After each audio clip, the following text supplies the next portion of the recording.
మీ business ఏదైనా మీ ఊర్లో promotion చేయాలంటే అది సుమన్ టీవీతోనే సాధ్యం. ఇప్పుడే సంప్రదించండి. నమస్తే. Welcome to Suman TV.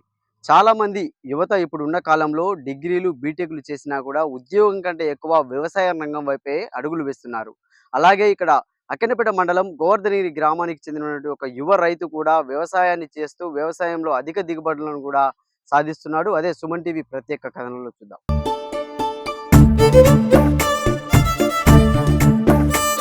Job కంటే వ్యవసాయం బెటర్ నాకు. హ్మ్.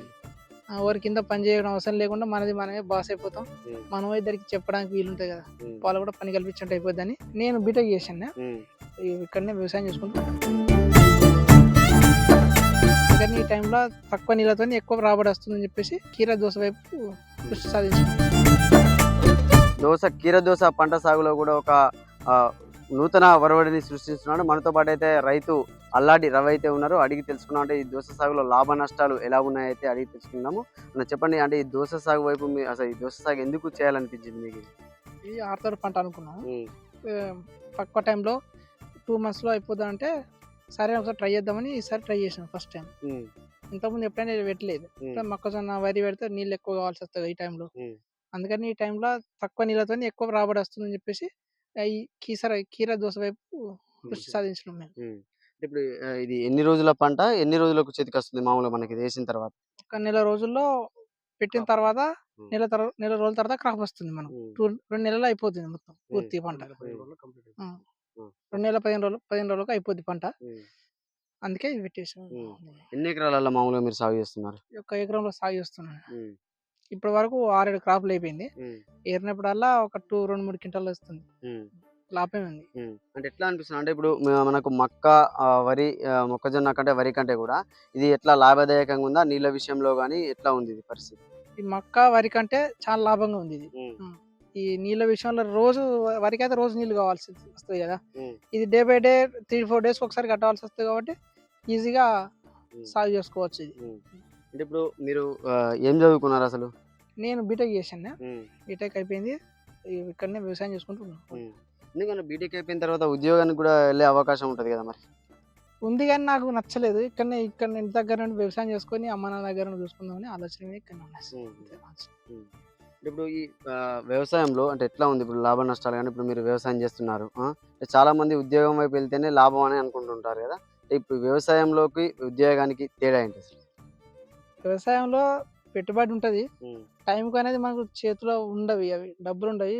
అదే ఉద్యోగం చేస్తూ ఉంటాయి కానీ మనకు గిట్టుబాటు ధర అనేది సరిగ్గా ఇస్తే ఏదైనా వ్యవసాయం చేసుకుంటే ఈజీ అనిపిస్తుంది. మన జాబ్ కంటే వ్యవసాయం బెటర్ నాకు.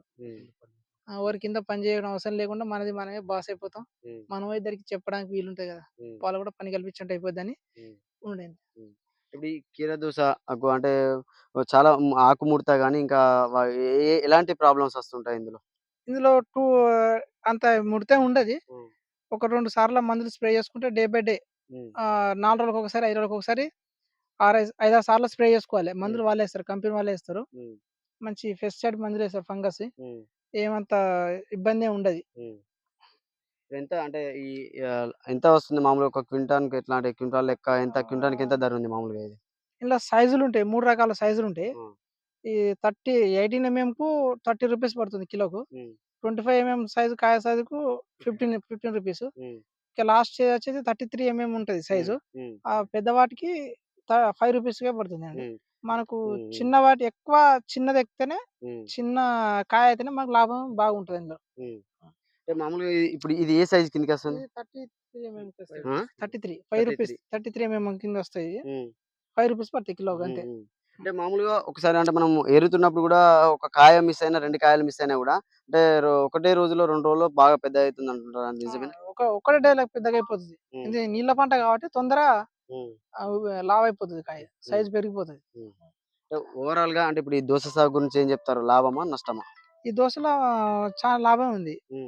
కొద్దిగా ముందు పెట్టుకోవాలి. కొద్దిగా మనం నవంబర్‌లో పెట్టుకుంటే తొందరగా అయిపోవడానికి అవకాశం ఉంటుంది. అంటే చూడొచ్చు ఇది ఈ దోస సాగులో లాభాలు ఉన్నాయి. అంటే ముందుగా దీన్ని సాగు చేసుకున్నట్టయితే కూడా చాలా వరకు మనం లాభాలు ఆర్జించొచ్చని కూడా రైతు రవి అయితే చెప్తున్న పరిస్థితి ఉంది. కెమెరామెన్ జగదీష్‌తో సతీష్, సుమన్ టీవీ, సిద్దిపేట.